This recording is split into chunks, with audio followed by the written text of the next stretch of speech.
Hey tout le monde, c'est Cindy et c'est parti pour un nouvel avis.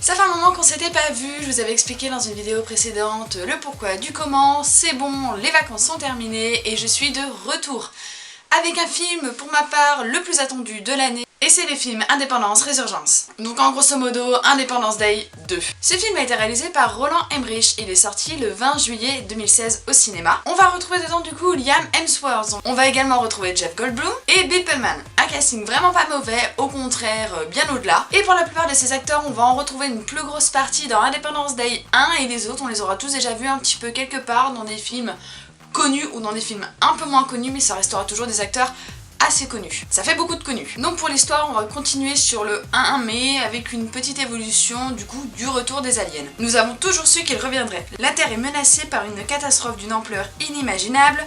Pour la protéger, toutes les nations ont collaboré autour d'un programme de défense colossal exploitant la technologie extraterrestre récupérée. Mais rien ne peut nous préparer à la force de frappe sans précédent des aliens. Seule l'ingéniosité et le courage de quelques hommes et femmes peuvent sauver l'humanité de l'extinction. Donc voilà pour l'histoire du film. Bon, on va passer à mon avis. Je vous avoue que j'étais plus que satisfaite de ce film. J'ai eu beaucoup de craintes parce que j'ai vraiment adoré, mais adoré le 1.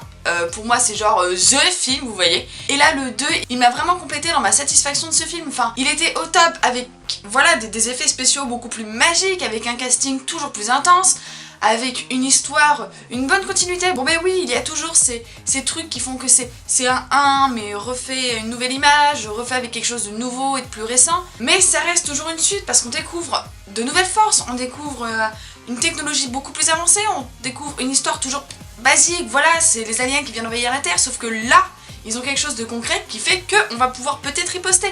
C'est ce qui fait de ce film vraiment une suite digne de ce nom, réellement. Après, comme je vous l'ai dit, au niveau des images, on est arrivé à une époque, on est arrivé à un stade technologiquement parlant où on arrive à faire des images vraiment très réalistes. Et Independence Day, pour moi, on est vraiment la preuve.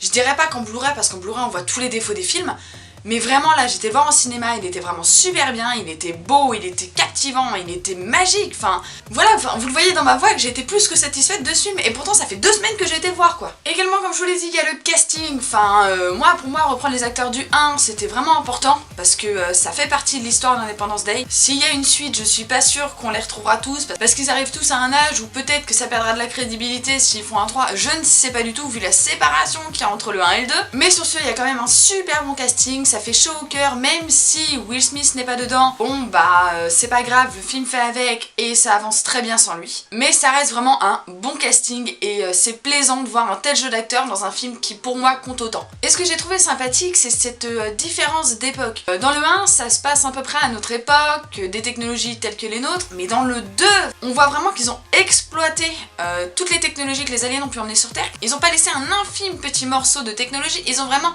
utiliser tout ce qu'ils pouvaient pour essayer d'être capable de faire face lors de l'invasion. Et c'est vraiment du coup une avancée technologique qui va faire la différence entre le 1 et le 2. Il va y avoir cette différence d'époque, ce changement temporel qui va être présent et ça va vraiment rendre ce film magique. Après, je vais vous avouer que j'ai pas tout aimé dans le film. Il y a vraiment une chose qui m'a repoussé, pas vraiment, mais déçu. Le rôle de Liam, j'ai pas trouvé spécialement bon acteur dans ce film. C'est un avis vraiment personnel, s'il y en a d'autres qui l'ont adoré, je parle aux filles qui le trouvent super beau, il est trop beau, il est trop bien. Non. Son jeu d'acteur en lui-même est pas intéressant, son personnage m'a saoulé, j'ai trouvé l'histoire trop gnangnan. Tout ce qui tournait autour de ce personnage ne m'a pas plu. Le personnage en lui-même ne m'a pas plu, c'est bête à dire, je déteste Harry Potter parce que j'aime pas le personnage d'Harry Potter. Independence Day, Résurgence, je pense que c'est la même chose, mais du coup, ce personnage m'a gavé, m'a saoulé et il me ressort par les trous de nez. Réellement, je le trouve mauvais, je trouve qu'il l'interprète mal, je trouve qu'il y a des petits moments où on pourrait s'attacher au personnage, il n'y a rien qui se crée, rien. Donc voilà mon avis sur Indépendance Résurgence, j'espère que celui-ci vous aura plu. Comme d'habitude, vous connaissez le principe, le pouce me fait plaisir, vous pouvez vous abonner à mes réseaux sociaux, mes chaînes, pour du coup continuer à me suivre. Sur ce, je vous mets la bande-annonce dans l'encadré qui se trouvera juste ici, quelque part par là sur l'écran. Sur ce, je vous fais à tous 1000 bisous et je vous souhaite une très bonne semaine.